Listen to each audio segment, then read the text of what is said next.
It is the easiest time ever in the history of mankind to be a millionaire. Ever. It's the easiest time ever to be a millionaire. It's never been easier than today. Ever. It's a joke today to be a millionaire. You got to be an earner. You can't rely on the government. You can't rely on your parents. You can't rely on anybody to take care of you. You got to pay your bills. You got to make your money. You got to pay your taxes. You got to be a net positive to society, where you're contributing to society. People around you have to feel like they're protected if you're there. If you want to take it to a whole different level, your body's got to be in shape. You can't be sloppy. You can't be out of shape. You can't be somebody that's coming home every night at 5 o'clock having a beer. Hey, turn on the TV and I'm just watching news, having chips. No one respects somebody like that. I mean, we can have respect for anybody, but nobody looks at somebody like that saying, oh my God, you're such an impactful person to society. Public schools, they will not learn to grow rich. They learn how to be poor. I'll give you an example. In even capitalism, but they don't teach you how to become financially independent. They don't teach you to be producers. They teach you to be consumers. We live in capitalism, but they don't teach you what money is. Who creates money? Who creates inflation? The Reserve Bank. Who runs the Reserve Banks, the most powerful institutions in the world? If you look it up,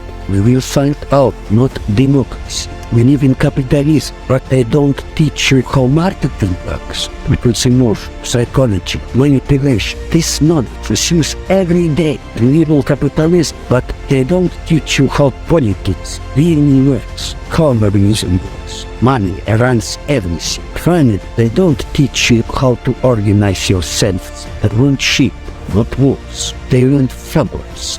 Leaders. You will not learn in schools how to deal with depression, how to motivate yourself, how to rise when you fall. Because weak people are easier to control than strong. Life is going fast, so you better take matters in your own hands. How many people have been through something that you would have thought you would have never been able to make it through? All of your emotions said you can't take no more of this. Everything in your mind, everything in your background, everything in your family tree wanted to cuss him out and walk off the job and say blessings with it, and yet you open your mouth to say that and you just said.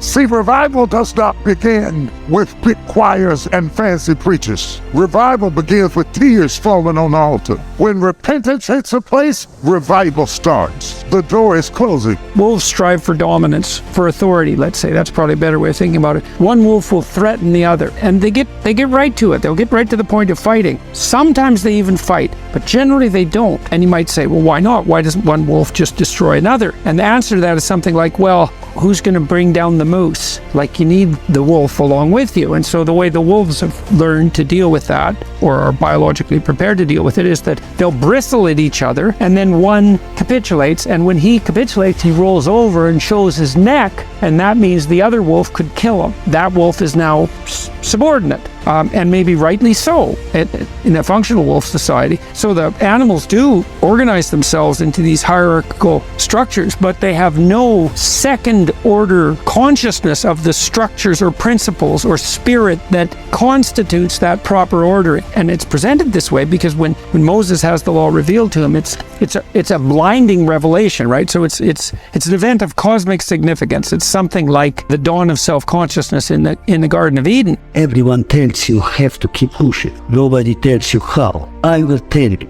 where I get my power. The source of power is the place where you feel happy and full of energy as a child. It is where you grew up, where your roots are core. In Russian, we have a special word for this place, Rodina. It is the place and source of all your power. So whenever you feel weak, picture your Rodina, picture your home, the place you climbed up the old trees. Their roots are your roots. They will give you all the power you need.